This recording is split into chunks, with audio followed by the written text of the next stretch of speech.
اعوذ باللہ من الشیطان الرجیم، بسم اللہ الرحمن الرحیم۔ جیسے کہ آپ سب لوگوں نے کافی دیر سے یہ دیکھا کہ پہلے تو گولہ باری نے رجوری پنچ کو کافی ڈسٹرب رکھا،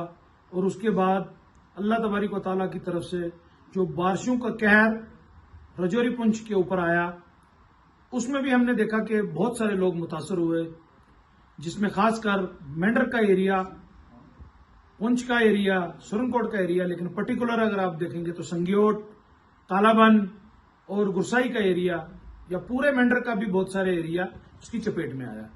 ابھی افسوس کے ساتھ یہ کہنا پڑ رہا ہے کہ کافی دنوں سے آپ کالابن والے ایشو کو دیکھ رہے ہیں، سب لوگ اس ایشو کو ریز کر رہے ہیں۔ ہماری بھی سینٹرل گورنمنٹ سے اور اسٹیٹ گورنمنٹ سے یہ ریکویسٹ ہے کہ جس طرح سے ابھی تک ری ہیبلیٹیشن کا کام چلا ہے، اس سے کام چلنے والا نہیں ہے، بلکہ اس موقع پر گورنمنٹ آف انڈیا کی طرف سے اور جموں کشمیر اسٹیٹ کی طرف، جموں کشمیر گورنمنٹ کی طرف سے ایک خصوصی ٹیم بنائی جائے جو جا کے اس پورے ایریے کا معائنہ کرے، کیونکہ اس پورے ایریے میں غریب لوگوں کا رہنا ہے، اور غریب ٹرائبلز وہ رہ رہے ہیں جن کو بڑی مشکل سے گزارا ہوتا ہے۔ لہٰذا میری گزارش سینٹرل گورنمنٹ سے بھی ہے اور اسٹیٹ گورنمنٹ سے بھی ہے کہ ان کا ری ہیبلیٹیشن کا کام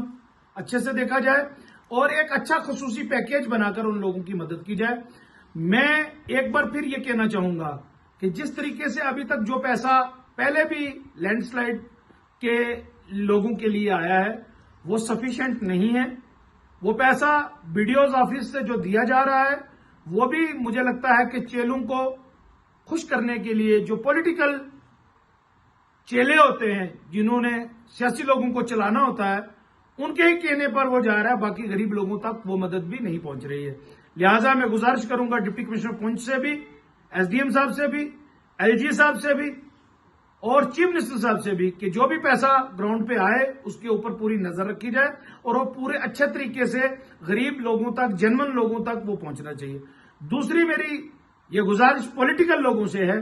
کہ اس وقت تمام پولیٹیکل پلیٹ فارمز کو چھوڑ کر مینڈر، خاص کر کالابن اور سنگیوٹ اور گسائی سر، یہ تین جگہیں جو اس قہر کی چپیٹ میں آئی ہیں، پولیٹیکل ڈیفرنسز کو چھوڑ کر رجوری پنچ کے جتنے MLAs ہیں، ہمارے منسٹرز ہیں، ہمارا ڈپٹی CM صاحب ہیں، ان کو موقع پر جا کر جس طریقے سے BJP کے تمام MLAs جو جموں کے تھے، انہوں نے اگر جموں میں شدید بارشوں کی وجہ سے جو نقصان ہوا انہوں نے اپنا CD فنڈ وہاں دیا، تو میری گزارش یہاں کے MLAs، منسٹرز اور ڈپٹی CM صاحب سے یہ رہے گی کہ آپ بھی خصوصی پیکیج کے ساتھ ساتھ اپنے CD فنڈ میں سے پیسہ ان لوگوں کو ری ہیبلیٹیٹ کرنے کے لیے، لوگوں تک راشن پانی ساری چیزیں پہنچانے کے لیے آپ بھی اس قدم کو آگے بڑھائیں، جس میں ہم شانہ بشانہ تمام پولیٹیکل ڈیفرنسز کو بھول کر ایک پلیٹ فارم پر رہ کے کالابن کے لوگوں کی مدد کر سکیں۔ کالابن کے لوگ اس وقت آپ کی طرف دیکھ رہے ہیں، آپ کا راستہ اس لیے دیکھا جا رہا ہے کہ خواہ کوئی ایسا آواز بلند ہوگی، کوئی ایسی ٹیم ایسی آئے گی جو اس پورے مدے کو دیکھے گی اور غریب لوگوں کا کوئی نہ کوئی کام ہوگا۔ میری گزارش پھر لوکل ایڈمنسٹریشن سے یہ ہے، حالانکہ جو میرے سننے میں آیا ہے لوکل ایڈمنسٹریشن اپنی طرف سے کوشش کر رہی ہے لوگوں کو ری ہیبلیٹیٹ کرنے کی، لیکن وہ اتنا نہیں ہے کہ سب کے سب گھر ری ہیبلیٹیٹ ہو جائیں گے۔ لہٰذا میری گزارش پھر ہے کہ ہم سب کو مل کر بھی کالابن کی مدد کرنی چاہیے۔